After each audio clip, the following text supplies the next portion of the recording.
Hello అండి, welcome to cinema పంచాంగం. So నిన్నటి నుంచి వెయిట్ చేసి కళ్ళు కాయలు కాసేలా ఎదురు చూసిన ట్రైలర్ ఫైనల్లీ రిలీజ్ అయిపోయింది. సో డిఐ జరుగుతుందా, ఏమైనా కట్టలు చేశారా, ఏం చేశారా మనకు అనవసరం. ఒక పవన్ కళ్యాణ్ ఫ్యాన్ గా ఎలాంటివైతే మనకి కావాలో అలాంటి మూమెంట్స్ తో ట్రైలర్ రిలీజ్ చేశారు.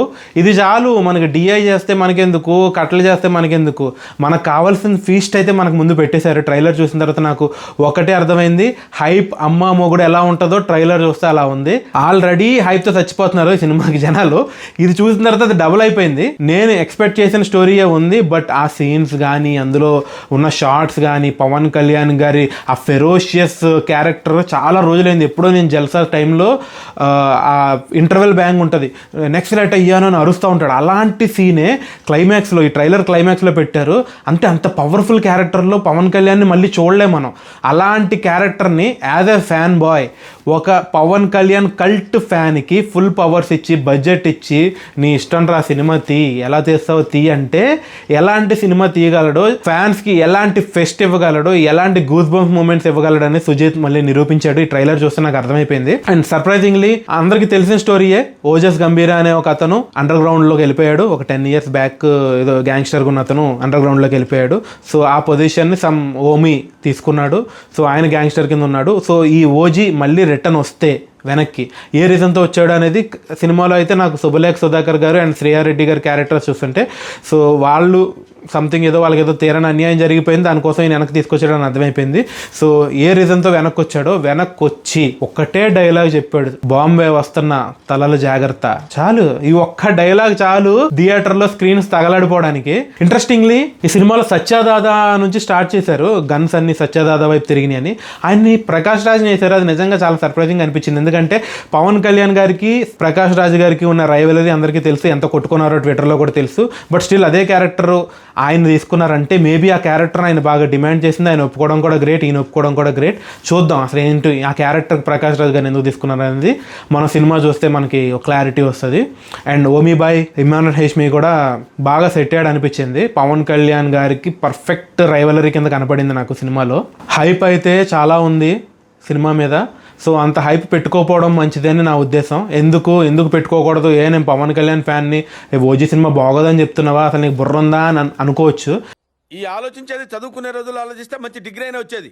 నేను మన కోసమే చెప్తున్నాను. ఎక్కువ హైప్ పెట్టుకొని వెళ్ళిపోయి అది కొంచెం అటు ఇటు అయినా కూడా డిసప్పాయింట్మెంట్తో బయటకు రాకుండా హైప్ తక్కువ పెట్టుకొని వెళ్దాం. ఎందుకంటే పంజా సినిమా అప్పుడు కూడా ఇదే లెవెల్ హైప్ ఉంది. ఆ పంజా బ్యాక్గ్రౌండ్ మ్యూజిక్ కూడా ఇలాగే ఉంది, ట్రైలర్ కూడా ఇలాగే ఉంది. అది కూడా ఒక గ్యాంగ్స్టర్ మూవీ పవన్ కళ్యాణ్ నుంచి వస్తుంది అంటే ఒక హైప్తో వెళ్ళారు. సో అది కొంచెం అటు ఇటు అయ్యేసరికి బయటకు వచ్చేసి ఫ్లాప్ టాక్తో పెంట చేశారు, ఫ్యాన్సే పెంట చేశారు. సో అంత హైప్ వద్దండి, మనకి న్యూట్రల్గా వెళ్దాం. అయన్నొద్దు, పాయింట్కి రా. పవన్ కళ్యాణ్ గారికి కావాల్సిన ఏవైతే మూమెంట్స్ ఉన్నాయో ఆ మూమెంట్స్ అన్ని స్క్రీన్ మీద పడతాయి అనిపిస్తుంది. అవి చూద్దాం, వచ్చేద్దాం. ఎక్కువ స్టోరీ మీద హైప్ పెట్టుకోవద్దు. నాకైతే స్టోరీ చాలా నార్మల్ ప్లెయిన్ స్టోరీ లాగా అనిపిస్తుంది. మేబీ స్టోరీ ఇంకా ఉంటే మంచిది, మనకే బెనిఫిట్.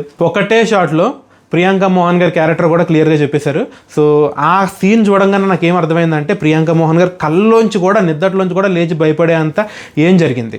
సో బయటకు వచ్చి చూడంగానే అక్కడ మంచిగా తెల్ల షర్ట్ వేసుకొని బెంచ్ మీద పవన్ కళ్యాణ్ గారు కూర్చుని ఉన్నారు, కత్తి అక్కడే ఉంది. సో ఆ సీన్ చూస్తుంటే అర్థమైపోతుంది ఆ క్యారెక్టరైజేషన్ ఎంత ఈయన్ని ఆ ఫ్యామిలీ అనేది కంట్రోల్ చేసింది, ఆ మళ్ళీ ఆ గ్యాంగ్స్టర్ దాంట్లోకి వెళ్లకుండా అనేది చూపించారు. అందరూ అనుకున్నట్టు ప్రియాంక మోహన్ గారు సినిమాలో చచ్చిపోతారు లేదు, తర్వాత విషయం. ప్రియాంక మోహన్ గారి క్యారెక్టర్ అయితే నాకు బాగా క్లియర్గా ఎక్స్ప్లెయిన్ చేసినట్టు అనిపించింది ట్రైలర్లో. జస్ట్ 5 seconds షార్ట్లోనే ఆ క్యారెక్టర్ ఎక్స్ప్లెయిన్ చేశారు. కొంచెం ఎందుకో నాకు ట్రైలర్ చూసి ఆ గన్స్, ఆ ఫ్రేమ్స్ అన్నీ కూడా కొంచెం లోకేష్ కనకరాజ్ గారి స్టైల్లో కనిపించింది. మనకు తెలిసిందే, మన సుజిత్ గారు ఆల్రెడీ సాహో చూసాం మనం, సాహోలో కూడా అదే స్టైల్ ఉంటుంది.